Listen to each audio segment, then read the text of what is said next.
জগন্নাথ প্রিয়া, হ্যাঁ বলো। ঘরে বসে কি মহাকুম্ভে স্নানের ফল লাভ করা যায়? হ্যাঁ, অবশ্যই লাভ করা যায়। আগামী 12ই ফেব্রুয়ারি অর্থাৎ রোজ বুধবার এই দিনটা কিন্তু খুবই গুরুত্বপূর্ণ, যেদিন মাঘী পূর্ণিমা, পাশাপাশি হচ্ছে মহাকুম্ভের যে স্নান হচ্ছে সেটার অমৃত স্নানের তিথি, পাশাপাশি ওই দিন ভগবান শ্রীকৃষ্ণের বসন্ত রাস পঞ্চমী তিথি বা রাস পূর্ণিমা তিথি।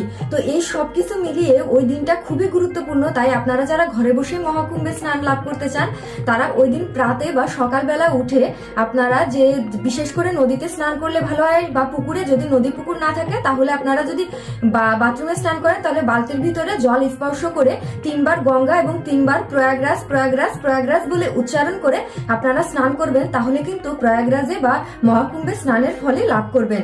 পাশাপাশি হচ্ছে ওই দিন আপনারা ভগবানকে অবশ্যই মিষ্টি জাতীয় খাবার রান্না করে দিবেন, যেরকম মিষ্টান্ন বা পায়েস, এবং ভগবানকে ওই দিন হলুদ ফুল, হলুদ পোশাক পরাবেন।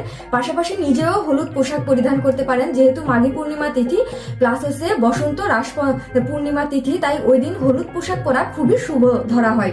তাই সবাই চেষ্টা করবেন এই 12ই ফেব্রুয়ারির এই দিনটাতে হলুদ পোশাক পরা এবং ভগবানকে মিষ্টান্ন জাতীয় এবং হলুদ খাবার দেওয়া, এবং সবাই বেশি করে হরিনাম জপ করা বা দান করা এবং গীতা পাঠ করা, ভাগবত পাঠ করা, এইগুলো।